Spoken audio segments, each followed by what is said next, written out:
যদি আপনি দ্রব্যমূল্যের বৃদ্ধির চাপ, জীবিকার দুশ্চিন্তা বা দুনিয়ার যাবতীয় সমস্যা থেকে মুক্তি পেতে চান, তবে আমি আপনাকে গুরুত্বপূর্ণ একটি টিপস দিচ্ছি। জীবনে একটি লক্ষ্য স্থির করুন। কখনো আল্লাহকে অসন্তুষ্ট করব না, সর্বদা তার সন্তুষ্টিমূলক কাজ করব।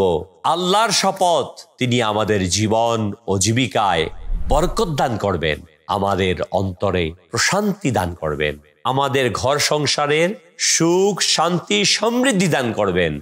আর তখনই কেবল আমরা আমাদের জীবনে সত্যিকারের সুখ উপভোগ করতে পারবো, কেননা তখন আমাদের প্রতি আমাদের রব তাআলা সন্তুষ্ট থাকবেন।